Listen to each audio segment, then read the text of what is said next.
I paid them to applaud. 1985, I was elected to the Alumni Board, which followed by my annual appearance to present knee blankets to the 50-year letter winners. This has allowed me the opportunity to hear the 50-year class speakers for the past 28 years. Always in the front row until the last 2 years was Dean Robert Farber.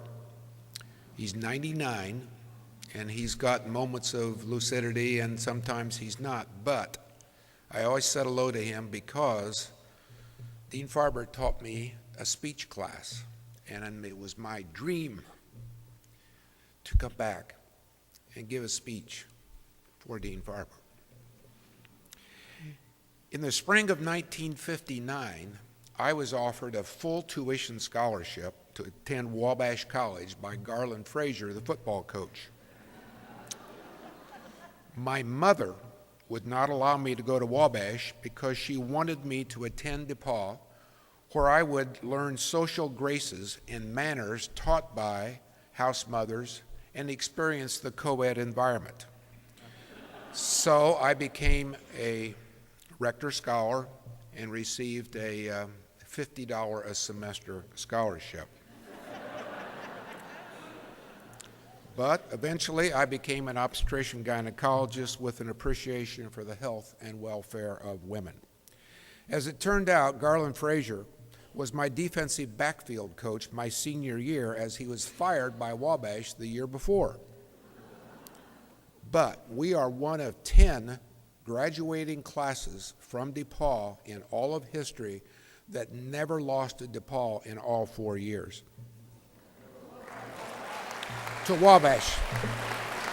Never lost to Wabash. So why are we here today? The reunions often make us aware of W.C. Field's 3 phases of life: youth, beauty, and gee, you look good. What is the connection to this place?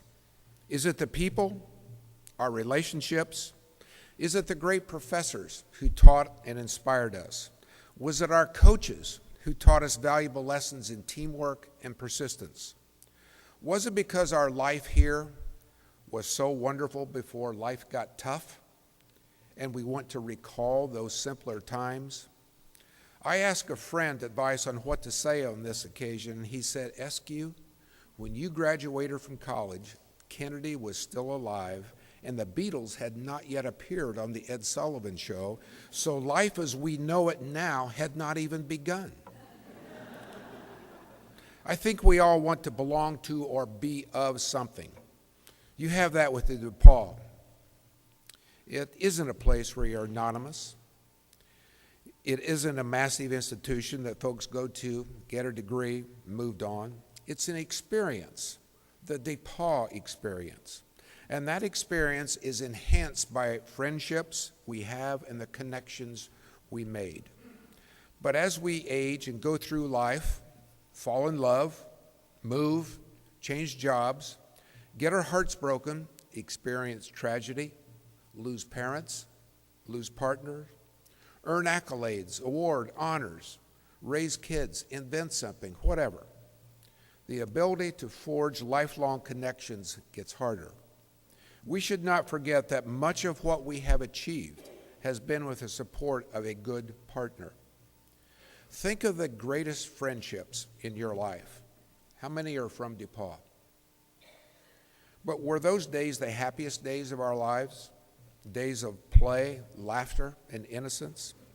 My guess is that most of us have taken the trouble to come to this reunion because DePauw was an important stepping stone in our lives.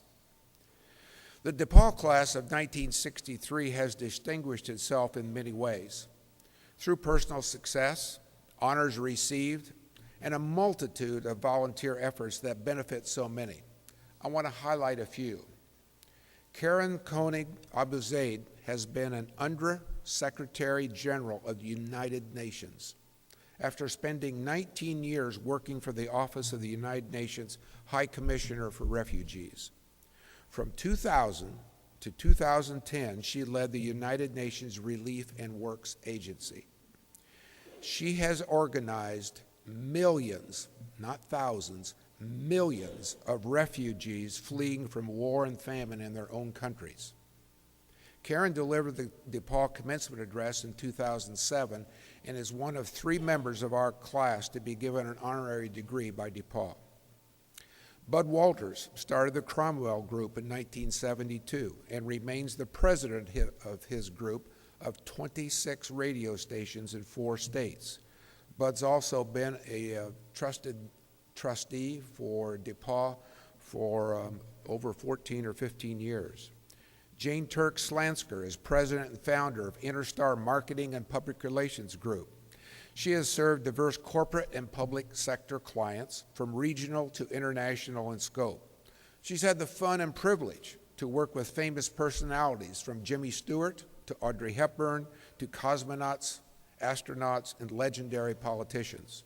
Jane's also a trustee and has been for over 15 years, giving back to DePauw. Rod Goodwin ran the successful campaign that elected a president of the United States, Jimmy Carter. This is just an example of the accomplishments of some of our classmates. There are many others that we could highlight as well. Think back to those 4 years while we were here at DePauw. Chubby Checker introduced the twist on the Dick Clark Show. The Dow Jones closed the decade of the 50s at 679. Birth control pills were introduced for the first time. The Peace Corps was established. The Pillsbury Doughboy was introduced. James Meredith was refused access as a student at the University of Mississippi. The Beach Boys gave their first performance. John Glenn was the first American to orbit the Earth. And first-class postage was raised from 4 cents to 5 cents. DePauw has given us so much.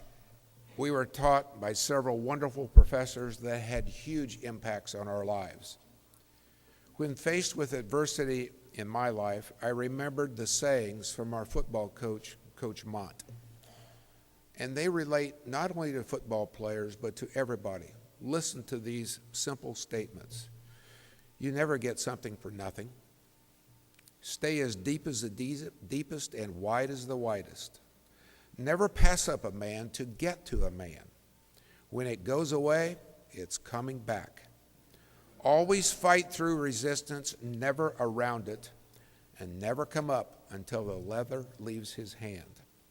His sayings became the framework as to how to face life's challenges. I have lived close enough to be able to give back to DePauw. With the support of the Alumni Board and President Bottoms, we established an athletic hall of fame that allows DePauw to recognize great athletes of the past. I've been able to support my fraternity as an advisor and mentor to some wonderful young men. I want to challenge you. We have many years left. We have the assets and we have the time.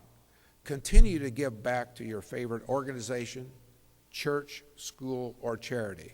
Mentor those who need your help. Give back in some way. Dean Farber gave the 50-year class speech in 1985 and said, "What is DePauw? It is the East College Bell, the Boulder, the Monon Bell, and the Owl. It is the band playing March, March on down the field. It is the symphony being played by our orchestra. It is a spirit of democracy, of veneration for religion and learning. It is a reality and an ideal. It is all who have ever been on this campus and all who will ever come here. And when you leave this place, there will be a part of DePauw, and in your memory, this college can go with you. It is in the minds and hearts of those who love it." I'm so proud to be an alumnus of DePauw, and I thank you for this opportunity to say, here's to you, Dean Farber. Here's to you, the class of '63, and here's to you, old DePauw.